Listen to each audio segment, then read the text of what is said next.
Hello friends, మనలో చాలామంది ప్రతిరోజు ఎంతో కష్టపడుతూ ఉంటారు.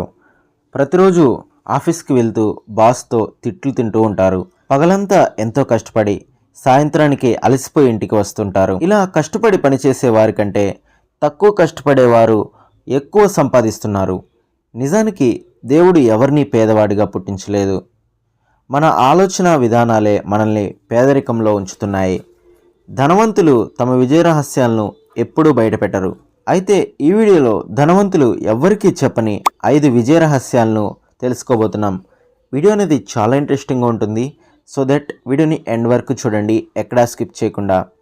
నెంబర్ 1, ధనవంతులు ఎప్పుడూ తాము పనిచేయడం కంటే తమ డబ్బు తమ కోసం పనిచేసేలా చూసుకుంటారు. స్టాక్ మార్కెట్, రియల్ ఎస్టేట్ లేదా ఒక సొంత వ్యాపార సంస్థను, ఇలా ఏదైనా కావచ్చు. అది మీరు లేకపోయినా నడవాలి. మీరు అనారోగ్యంతో ఉన్నా లేదా విహారయాత్రలో ఉన్నా మీ బ్యాంక్ బ్యాలెన్స్ పెరుగుతూనే ఉండాలి. ఇలా ఉంటే మీరు తక్కువ కష్టపడితే చాలు ఎక్కువ ఆదాయాన్ని సంపాదించవచ్చు. కేవలం కష్టపడటం గొప్ప కాదు, తెలివిగా కష్టపడడమే అసలైన విజయ రహస్యం. నెంబర్ 2, గడియారం ముళ్ళు ఆగదు, అలాగే మన జీవితంలో గడిచిన సెకండ్ కూడా తిరిగి రాదు. సామాన్యులు 100 రూపాయలు మిగిలించడానికి కొంత సమయం బస్ కోసం ఎదురు చూస్తూ ఉంటారు. కానీ ఒక ధనవంతుడు ఆ గంట సమయంలోనే 1,00,000 రూపాయలు ఎలా సంపాదించాలో ఆలోచిస్తూ ఉంటాడు. అందుకే వారు డ్రైవర్లను, పనివారిని నియమించుకుంటారు. అది విలాసం కోసం కాదు, తమ సమయాన్ని ఆదా చేసుకోవడం కోసం. సమయాన్ని ఒక పెట్టుబడిలా చూడాలి. మీరు రోజులో చేసే పనులు మిమ్మల్ని లక్ష్యం వైపు తీసుకెళ్తున్నాయా లేదా కేవలం కాలక్షేపంగా మారుతున్నాయా అనేవి గమనించుకోవాలి. డబ్బు పోతే సంపాదించుకోవచ్చు, కానీ సమయం వృధా అయితే మీ జీవితంలో ఒక భాగాన్ని కోల్పోయినట్లే. నెంబర్ 3, చాలామంది తమ పొరుగు వారిని చూసి లేదా సోషల్ మీడియాలో గొప్పల కోసమో తమ దగ్గర లేని డబ్బును ఖర్చు చేసి ఖరీదైన వస్తువులు కొంటారు.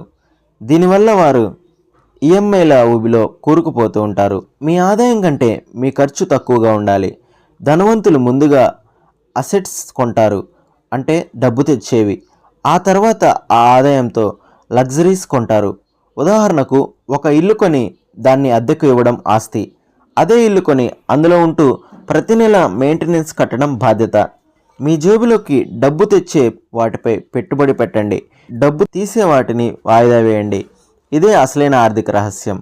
నెంబర్ 4, మనం ఒక గొప్ప పని చేయాలనుకున్నప్పుడు దాన్ని అందరికీ చెప్పేయాలనిపిస్తుంది.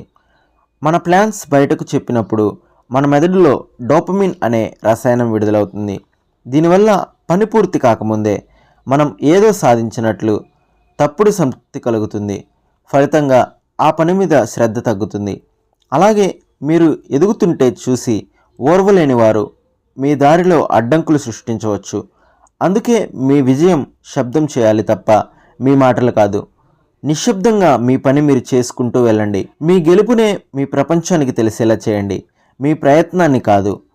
ఇక నెంబర్ 5, వ్యాపారం లేదా ఆర్థిక నిర్ణయాలు తీసుకునేటప్పుడు భావోద్వేగాలకు తావు ఉండకూడదు.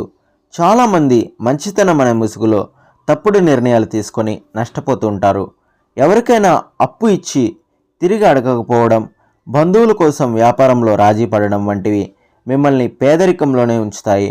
అయితే ఇక్కడ బంధుత్వాలను తెంచుకొని క్రూరంగా ఉండమని అర్థం కాదు, ప్రొఫెషనల్గా ఉండమని అర్థం. యుద్ధభూమిలో కనికరం చూపిస్తే ఓటమి తప్పదు. మార్కెట్ కూడా ఒక యుద్ధభూమి లాంటిదే. మీ విలువలు మీరు గుర్తించండి. మీ కష్టానికి తగిన ప్రతిఫలం ఆశించడంలో తప్పులేదు. భావోద్వేగాలను అదుపులో ఉంచుకొని వాస్తవాల ఆధారంగా నిర్ణయాలు తీసుకున్నప్పుడు మీరు ఒక సామ్రాజ్యాన్ని నిర్మించగలరు. మీ బలహీనతలే ఇతరులకు పెట్టుబడిగా మారకుండా చూసుకోండి. ఈ వీడియోలో ఇంతే. ఈ వీడియోలో డబ్బున్న వాళ్ళు దాచిపెట్టే 5 రహస్యాలను మనం చూసాం. ఈ వీడియో కనుక మీకు నచ్చినట్లయితే వీడియోని ఇప్పుడే లైక్ చేయండి. ఇలాంటి మరిన్ని వీడియోస్ కోసం ఛానల్ని సబ్స్క్రైబ్ చేసుకోండి. మరొక వీడియోతో మళ్ళీ కలుసుకుందాం. అంతవరకు సెలవు. Thanks for watching.